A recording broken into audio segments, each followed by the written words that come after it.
Hi, I'm Bill Prater, and I'm the creator of the Scalology Model in the Business Mastery System. I also am the host of a podcast called Supercharging Business Success.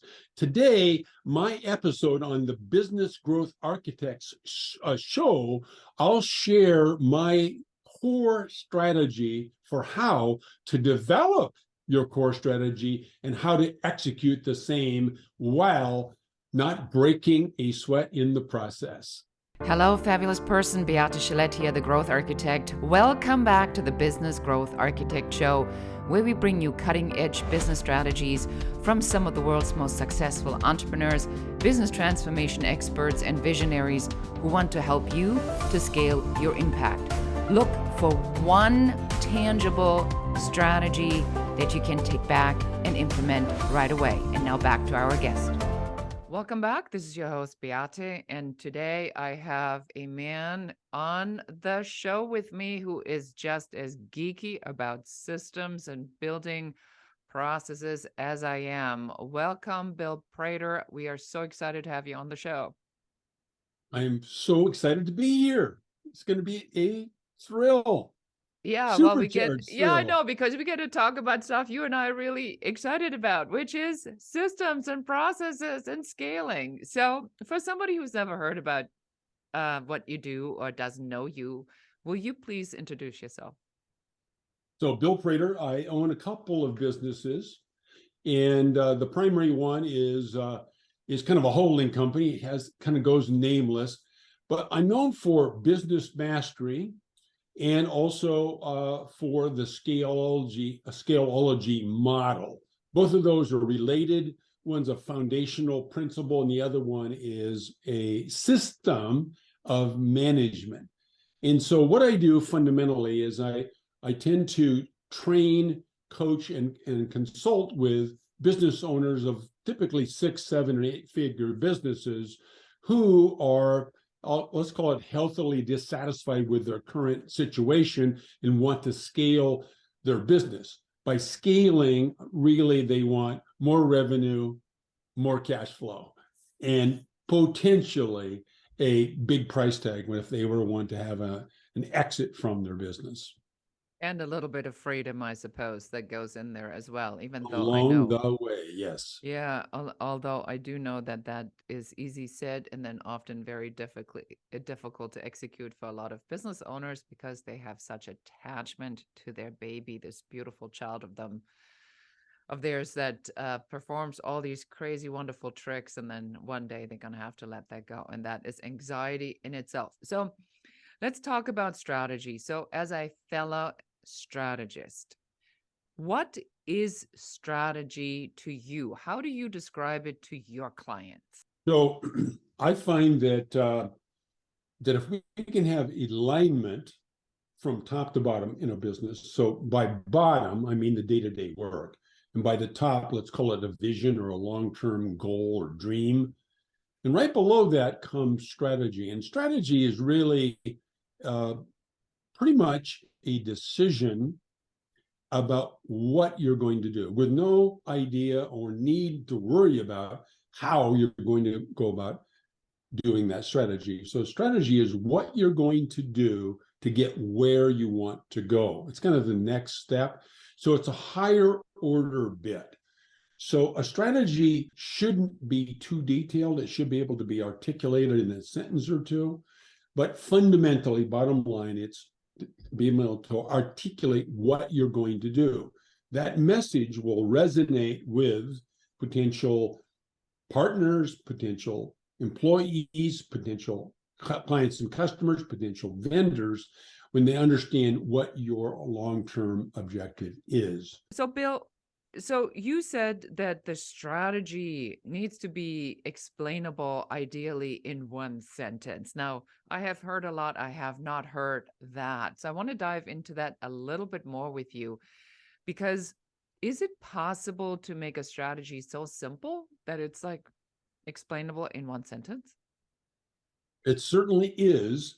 And I think you already know this. Our listeners don't yet. Yeah, I know But this. I'm It's a known, trick question. a trick question. Yeah. So I'm known as a minimalist. So I believe in getting things done quickly and easily. If I look at a list of things to do and I find something that has a high value and it's quick and easy, that's what I'm going to do first.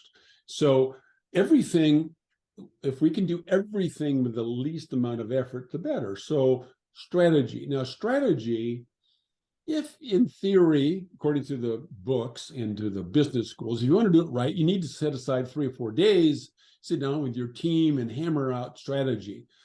I like to simplify that. And I believe that you should spend a little time and list all of the alternatives that you should do. So we can, if you will, let's talk about growth strategy or growing our business strategy. So if we want to do that, there's a variety of ways we can do it. For example, our strategy could be one of acquisition. So we can decide our strategy is to acquire other people. That's one sentence, acquisition strategy. So if you develop a list, and then step 2 is to cross everything off but one, most people, without me telling them in that kind of a meeting, will naturally write strategies down as a sentence. Because can you imagine writing pages and pages and pages, number one, pages and pages and pages, number 2, pages and pages, number 3, people don't do that naturally. So they'll, in their mind, to simplify things and write down a sentence. Our strategy is to grow with acquisitions. Our strategy is to grow with paid Facebook ads. Our strategy is to grow with SEO organically, etc. So those are a few examples of single sentence strategies. Yeah, I like this a lot. I think that sometimes when people get into strategy, they have a tendency to really overcomplicate things. And the strategy is, and I like that you said that, really designed to make things easier and to make it easier, understandable, and to tell other people what that strategy is. So I had a case where I spoke to somebody who's looking for venture capital. Yeah. She has no sales. So she got really deep into the finding VC money trap, where it looks amazing on paper. And then when you have X, your valuation goes so quickly to $1 billion, and then you'll sell like 250,000 units, and it's going to take you 8 months to get there. And then you and I will look at this and we go like, nah, that's not going to happen. You know, it looks great on paper if you are having an ideal case wonder child scenario. And we see in the market what these wonder child scenarios oftentimes play out as smoke in the air. So let's talk about if somebody is not with a team, if somebody is having a small team or even a solopreneur, Right. how do they find a strategy, Bill? Well, we'll get a little bit more detail in some of this soon, but it's actually simpler if the number of people, if you will, in the room is smaller, because you have less noise from people that want to be able to get their idea out on the table, and we've got to give people, if there's several people in the room, I'm wiping up from water I spill on my keyboard. That's why I was looking so distracted. But if you want to make sure that everybody gets a chance to be able to verbalize their, if you will, their idea, but that's fine. You just take the time to do it, because we need to make sure somebody's not sitting around disengaged, wanting to get their idea heard. But as a solopreneur, it's the same approach. And that's why we need to start with a vision or a dream, because it is unfortunately far too often that business owners of all shapes and sizes, but particularly smaller business owners who may have never had a business before, they tend to go in random directions. They go in random directions because they get attracted to various new ideas that show up. But if you can begin with a dream of the future then that gives you a general direction. So then the next question is, well, what are you going to do to close the gap between that vision and now? And that's the strategy. What are you going to do? So step one actually is to create a vision.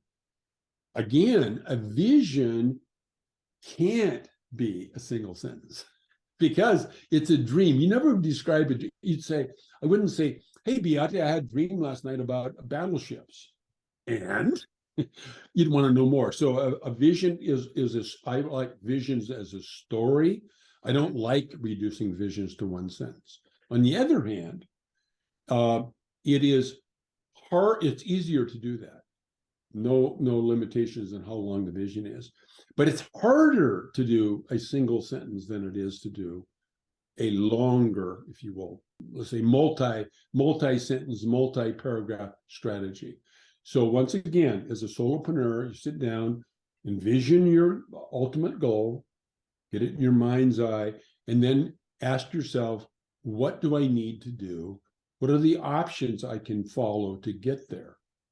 And just start writing them down. And then we can use some sort of a ranking system. I've already given it away, actually. I said, what we want to do is things that are the easiest and the quickest and the most valuable. So there's 3 numbers there: the value, the speed, and the ease. So we just look at each of our sentences, give it 3 numbers. I like to use 1 to 10. I've got a beautiful friend of mine that explains to me why that's a bad system, but I'm going to stick with it for now. So you have a scoring system? Yeah, I do. So I just use 10 is great and 1 is grim. So the value, what's the value of this? It is great. Good, it's a 10. How easy is it to do? It's tough. How tough? Almost impossible. Well, then it's a 1. And then how quick is it to do? How much time does it take? It might be hard, but is it quick? Yeah, I can start it, and then I can make a decision if I want to continue quickly. But there's 3 numbers.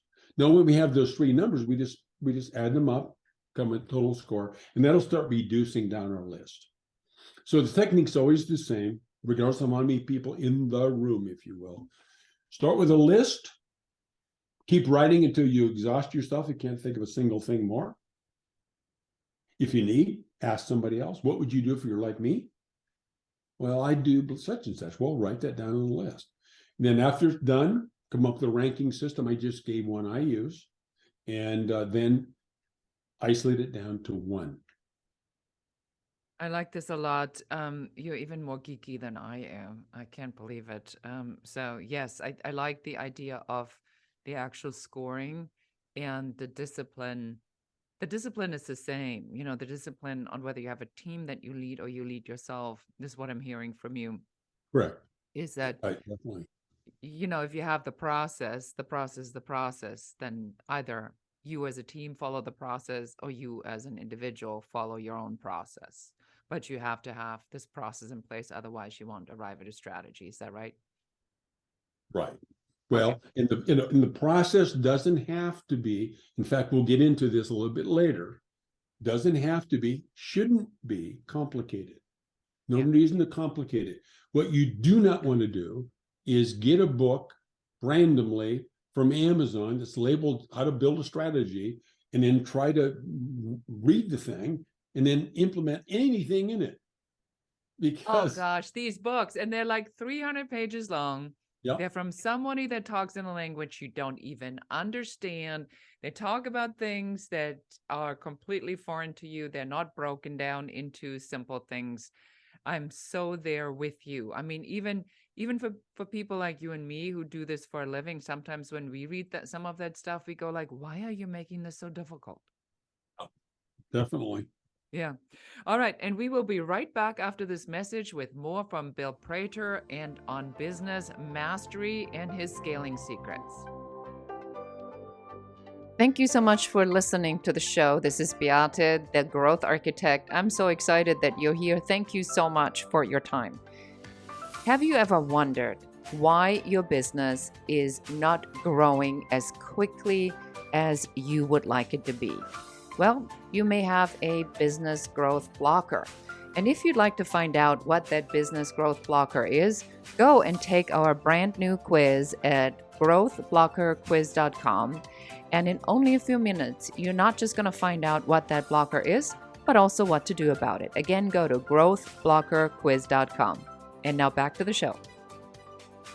Welcome back. Bill and I talking about our favorite thing is building business strategies and systems. So Bill, we talked about strategy in general, about your idea of keeping it as simple and as implementable as possible. So let's talk about what is your favorite strategy you want to share with us today. So my favorite strategy, now, by the way, we're talking about growth strategies. So you mentioned earlier that you had a conversation with somebody who was looking for venture capital, potentially a financing strategy is another kind of a strategy. So you should have, in fact, a core strategy and then several sub strategies. But for now, for our purposes today, we're talking about a growth strategy. So that being said, I forgot the question. That's how many strategies are. So let me just recap the favorite strategy. Yeah, because I want to just recap this here really quickly, because I think this is really critical, because I say this all the time. The entire purpose of this show, the Business Growth Architect Show, is because I find that a lot of people, when they hear the word strategy, they think it's like this one extraordinarily complicated strategy with spreadsheets and organizational charts and system workflows. And I think that's BS. I mean, that's great if you can do that, but for the reality of it is that you have to have one main strategy. Where are we going? That's driven by your vision, which is what you said earlier. And then you need to reverse engineer that and say, how many different pieces of other strategies fall under this main strategy? Because there is a sales strategy, a conversion strategy, a marketing strategy, a client attraction system strategy. There is a whatever, there could be 10, 15 at the same time that are going on in different elements. So the purpose of the show is to help our listeners, and I'm really glad you brought this up. Nobody ever has said that before, is to look at all these sub-strategies and say, which of these could I implement? And so that's why the question is, which one is your favorite strategy that you want to share? So spotlight back on you, Bill. Okay. Yeah. So I knew all that. I just wanted our listeners to understand that. And I think the key point is here, knowing how to do something. You and I, Beate, know how to do strategy, for example, in a very exotic, long-term, sophisticated way. It's not totally BS to do it that way. It's often valuable. But we don't need to do that. What we need to do is to figure out something that's possible to work and then get it working. And I like to think in my mind that for most of our listeners, if they have in their mind, what's the fastest path to the cash? In other words, how can I get cash in my business quick? And the strategy I like best is what I call a 3 and 3 strategy. It's a growth strategy called 3 and 3. And what we're going to do is we're going to grow 3 things by 3%, which allows us to triple our monthly revenue in 1 year. And then we can do it again the second year, grow 3 things at 3% and triple our monthly revenue, and in 1 more year.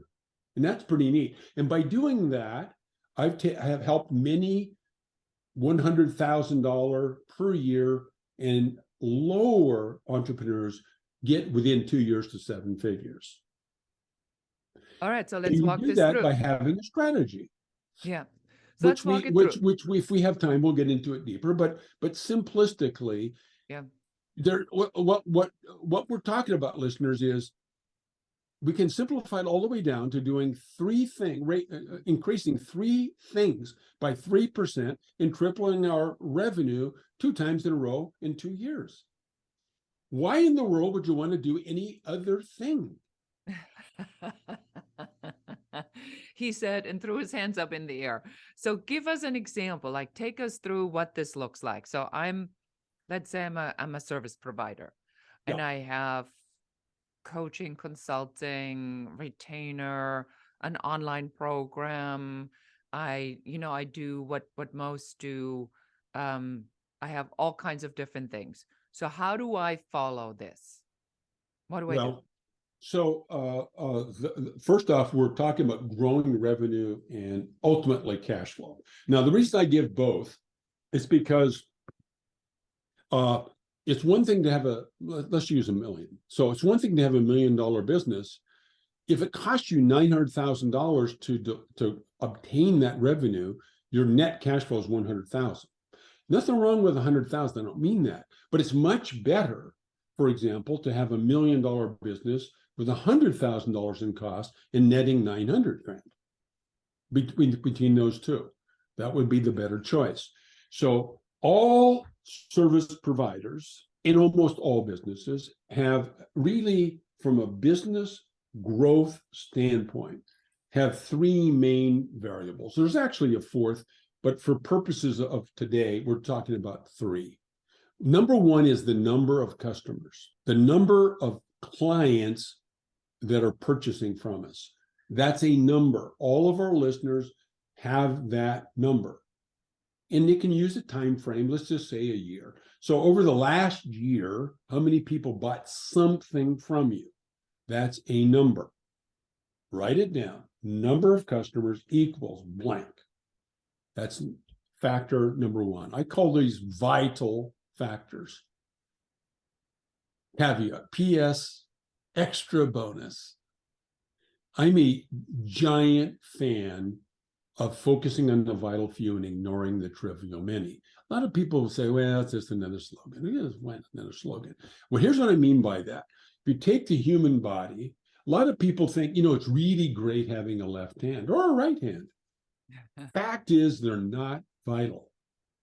And that'll shock some people. And I said, well, actually, either it's your whole arm or your leg. I mean, there are lots and lots and lots. I have many friends that are missing serious body parts, thyroids, for example, and perform at a very high level. On the other hand, no one can exist without a brain. No one can exist without a heart. Those are vital. So once you start thinking about your business from a vital standpoint, as opposed to nice to do, it's nice to go on somebody's podcast. It's nice to have a podcast. It's nice to go on a webinar and buy that shiny thing that was promoted to you, but they're not vital. What's vital is factor number one, how many customers do you have? So sorry for the preaching. No, I like this because I think you're really diving into something that I see all the time, and I think a lot of it has to do with the shiny people like a Gary Vee in the market, who have literally like an army of like 30 people that do nothing other than flood the internet all day long with all kinds of sound bites and always promoting some sort of an idea. And I mean, I have a whiplash because it's like this, and then it's that, and then it's this, and then suddenly it's crypto, and then something else, and then it's like mindset, and then it's back to business strategy, and you don't even know what the heck is going on. Is this man like a genius on everything? No, it's just a very opinionated man. But the way where it hurts business owners, where it hurts most business owners, is that there is a cadence on how business works. And so if you consistently get sidetracked and sucked into these vortexes of another thing. So yes, if you are a business owner and you could and would want to add speaking, that's great. And you can and do and you can add that. But unless you have a strategy how the speaking actually helps you to build that business under this main strategy, we talked about this, the main strategy, the vision, right? Create a sellable piece, and then take that down to the pieces of what are the sub strategies of that. And the sub strategies of that now are that we are saying we're adding speaking, but then you do need to build the bridge how the speaking helps the business. So if you say there's 3 things you need to pick that you increase by 3%, then could you use speaking as a lead generation to then find more clients by, to stay with your example? So if you, let's say, had 10 clients, then would speaking help you to get 3 more clients and you've achieved your goal? And then you had a purpose for adding that. But the shiny object thing, in my opinion, is such a distraction, because you go like, yeah, that would be a good one, because the way they position this is as a single island that's not connected to anything else. And I think that's the challenging part for most business owners, is to pull these pieces together. What do you say about that? Is this? Well, you and I have talked about this before, but our listeners haven't heard us talk about this. So Gary V, which is a placeholder for us to describe, if you will, what's called the internet marketing gurus. All right. Now, the flip side of it is he owns a business, and his strategy is to do what Beati just told us about. His strategy is to flood the market with all sorts of very, very, very, maybe there should be more varies, well-marketed little tidbits of ideas, kind of shiny ups, shiny pennies, etc. Now, here's the thing. In and of themselves, I don't know for sure, but I'll go so far as to say, most likely they're all very, very fine ideas. The point Beati is saying is this particular great idea the appropriate one for you now? Now, for Beati and for Bill, the answer is yes. We use speaking, as we're doing now, as a part of our overall strategy. It's not the only thing we do, but it is one thing we could either do or not do. It isn't vital. It's an alternative to it. So we're not saying that these individual things that you may see are not that good. They are good, most likely. It's just you've got to figure out a filter which lets you decide whether or not it is the thing for you to do now. How do you do that? I mentioned alignment earlier. So it's an action to buy, invest in this particular thing. It's at the bottom of the stack. At the top of the stack is vision, then strategy, then some supporting strategies, then tactics or plans, and then goals, and then control system of some sort, and then the actions. So when you look at something, whatever in the world it is, let's use speaking, how to be a stage speaker, how to get booked on stage, whatever. Then you just say, how is this connected to some goal I have this month? Is this connected to my plan that I put in place for 2022?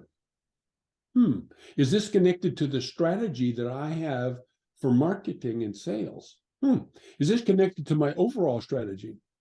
Is it connected to my vision? If the answer is yes, probably something you should do. Yeah. But the chances of being yes are 1 in 100, 1 in 100. So the probability is 99 times out of 100, you should be saying no to the things you're seeing.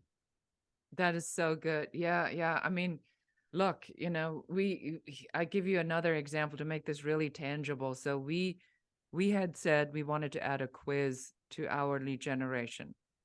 Yeah, so beautiful. That's a great example. Yeah, so we signed up for the top dog in quizzes in the market. There's a gentleman by the name of Ryan Leveresk, who does a phenomenal job. He does this better than anybody else.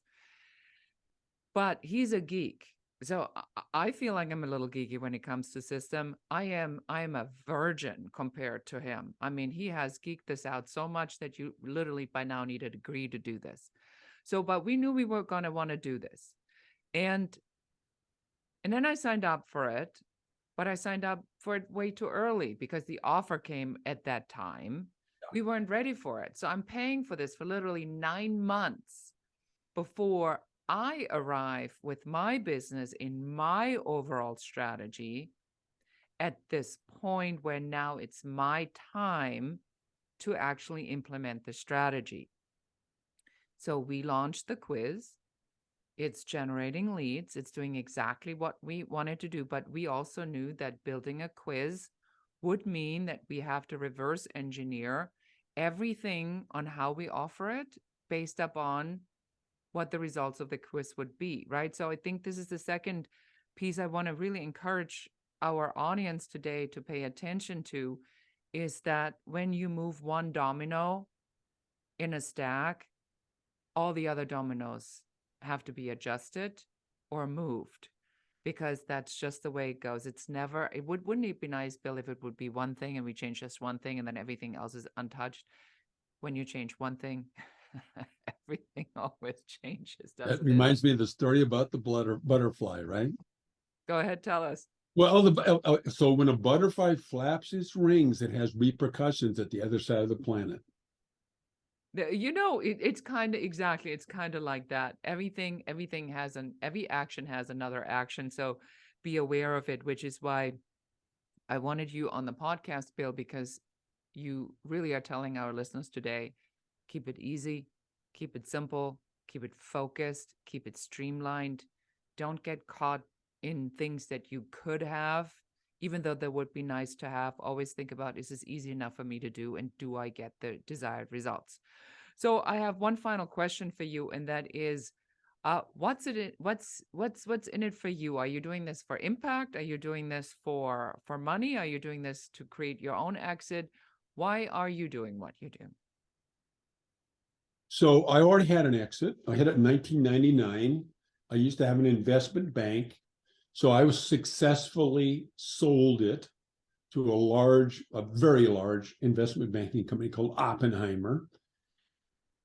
I was able to take my company from not attractive to very attractive in 30 months, after I finally figured out that I was spending too much time trying to emulate the industry averages. Let's put that in caps, big caps. Averages. When you hear terms like averages and norms and standards, that's the mediocrity stuff. So I was pretty good at mediocrity. Then I met a competitor, and she said to me, Bill, you're looking at the wrong places. You need to focus on what the elite players are doing in the investment banking industry. And she said, like me, do I do it? Oh, that hurt. Oh. That hurt. And she said, just emulate what I do. I said, you don't do anything. She says, exactly. I don't do anything. That's why my business is so valuable. I'm just an extra piece. And so I spent 30 months basically extracting myself from the business and sold it.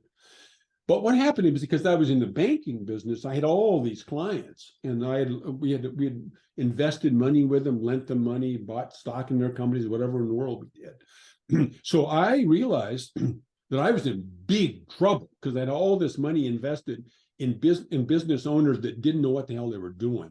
Now, I say that I'm a dramatic guy, and so I'm being dramatic, but the truth is they were doing average jobs, and that wasn't good enough, because they told me they wanted my money so they could become the king of the universe.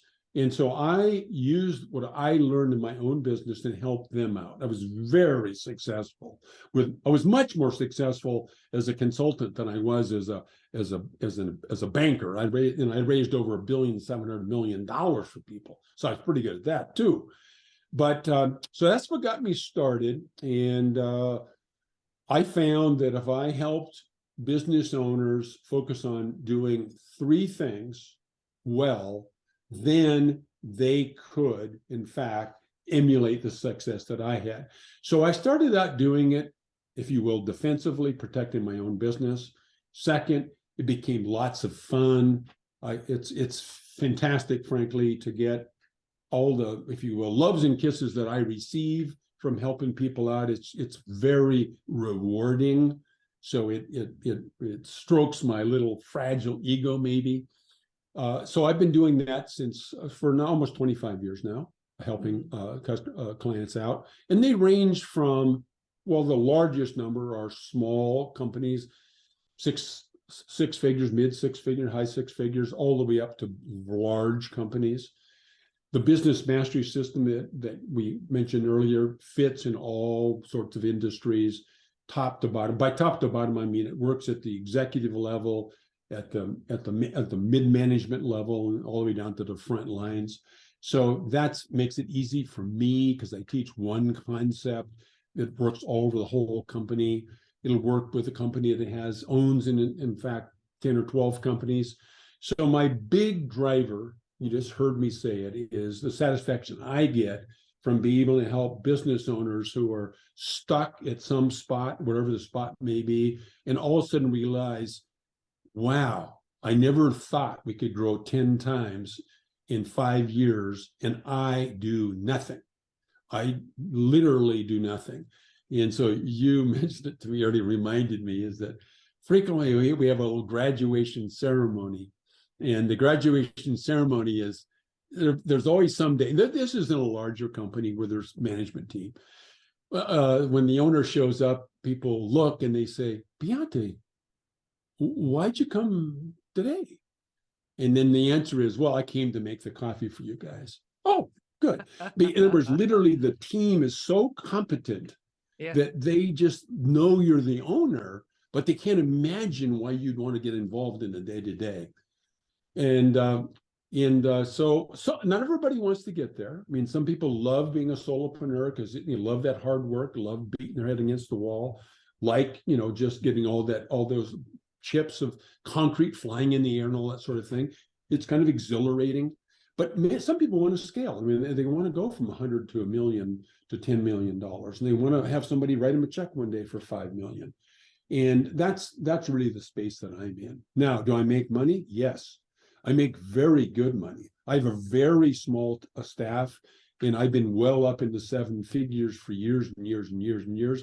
And people say, how in the world can you have such a big business on a relative scale with only 2 or 3 people? Well, I do it by focusing on the vital few and ignoring the trivial many, and literally teaching my clients to do the same thing. Excellent. That's a long answer. No, it was a great answer because it leads right into our final question. So for somebody who now goes, boy, I must know, Bill, where do we send them? What do you have for our audience? Where can they find you? So what I have is we're going to give them a free workshop. And by the way, you'll learn about me because workshop has the word work in it. I don't like that much. So this is a 15-minute workshop. But in 15 minutes, we're going to teach people the value of focusing on the vital few. So we're going to teach them how to get a full day's results in 1 hour, day after day after day.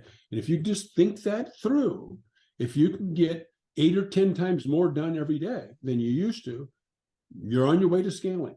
So you can get your hands on that. It doesn't cost anything, but you'll get into my tribe, if you will, by going to getbillsgift.com, getbillsgift.com, and you'll get your hand on that workshop, how to produce a full day's results in 1 hour or less, actually. Excellent. Well, wonderful. Well, thank you so much for being on the show and sharing your wisdom with us. It was great fun. Clearly, I like talking about this kind of stuff. So there you have it, everyone. This was Bill Prater talking about business mastery. Thank you so much for listening, and we all catch you again the next time. And that's it for us today. Thank you for listening and watching the Business Growth Architect Show. I enjoyed having you here. And for accountability, just take one of the strategies that you have heard, one thing that you can implement in your business immediately. Please leave comments. Don't forget to like and share this show. And if you have any questions about business, please put them in the comments. We are here for you. We're here to support you and help you to grow, build, and scale your own business. For more advice, please check out our website in the show notes below. Thank you again. This is Beate Gillette, the Growth Architect, and goodbye.